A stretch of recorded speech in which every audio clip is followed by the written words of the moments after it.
Bonjour, nous allons parler aujourd'hui de bienfaisance, ou plutôt, autrement dit, de l'argent que nous allons apporter à l'Église dans la collecte, dans l'offrande. Et en premier lieu, je vous propose de réfléchir à vos motivations quand vous mettez de l'argent à l'Église, dans la collecte, dans le panier en osier qui peut passer, ou le panier en tissu. Est-ce que vous réfléchissez à comment ça va être utilisé, à ce qui vous est enlevé, à regarder, essayer de regarder ce que le voisin va donner ou ne pas donner? Est-ce que l'argent, la pièce, est-ce que vous avez quelque part une crainte que quand la pièce va tomber, qu'elle fasse du bruit pour qu'on n'entende pas trop que c'est une pièce qu'on donne?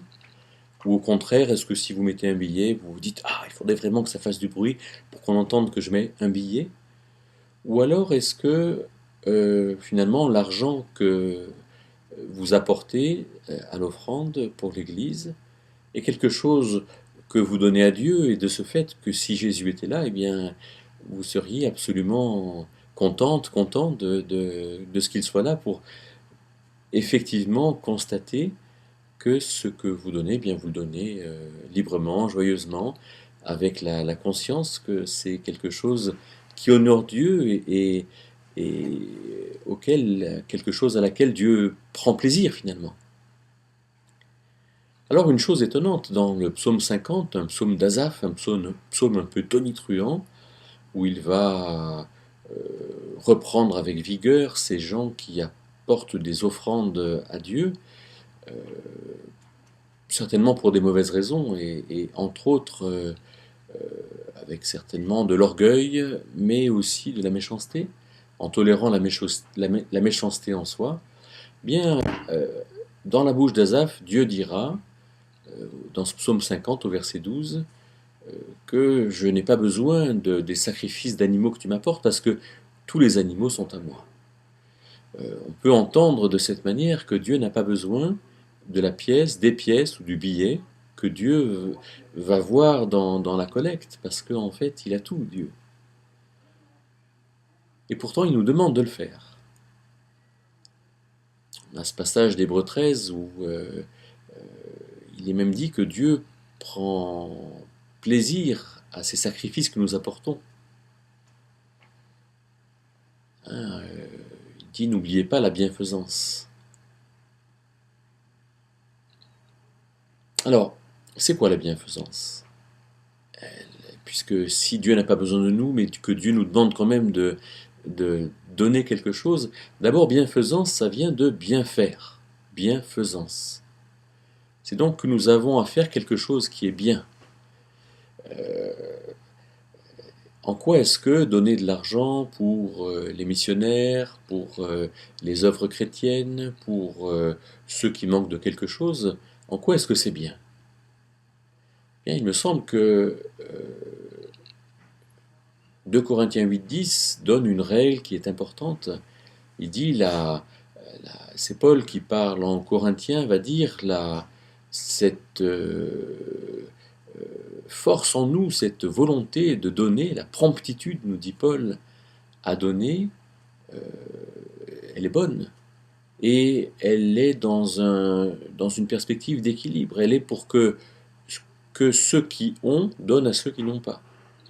La dîme n'a pas de sens, parce qu'en fait, on peut être amené à donner beaucoup plus que la dîme si on a beaucoup d'argent, ou beaucoup moins de la dîme si on en manque. Mais cette libéralité, cette capacité à donner, elle est pour que ceux qui ont besoin aient, et que ceux qui ont donnent. C'est ça, bien faire. Nous sommes tous finalement gestionnaires de notre argent, de nos biens, de notre temps, de nos forces, de nos possessions, de nos maisons, des espaces que nous avons, de nos voitures. Et donc avec cela, nous avons à faire quelque chose qui va dans le sens de permettre à ceux qui n'ont pas d'avoir. La bienfaisance. Et donc, Le riche peut très bien avoir de la bienfaisance avec son argent, exercer la bienfaisance, faire bien, et le pauvre peut très bien faire bien parce qu'il aura du temps, il aura de l'énergie, il pourra faire différentes choses peut-être que le riche ne pourra pas faire. De sorte que pour faire bien, il ne s'agit pas d'être riche ou pauvre. Il s'agit simplement d'être chrétien et d'être placé dans la lumière et d'être dans l'inspiration de notre Père céleste qui nous amène à bien faire. Alors, on dira, mais pourquoi Dieu prend-il plaisir à de tels sacrifices? Hébreux 13, verset 16. Eh bien, il me semble qu'on peut dire, par exemple, que en faisant cela, alors on fait comme lui. Romains 8 ne nous dit-il pas que si Dieu nous a donné ce qu'il avait de plus cher, savoir son Fils unique, alors ne nous fera-t-il pas don de toutes choses en plus, la bienfaisance? Et donc quand nous pratiquons la bienfaisance, nous faisons comme Dieu. Mais de plus, nous sommes des gestionnaires intelligents. Nous sommes disposés à donner, mais nous ne sommes pas disposés à donner tout le temps. Nous avons à le faire avec intelligence, et de ce fait, là aussi, on est comme lui.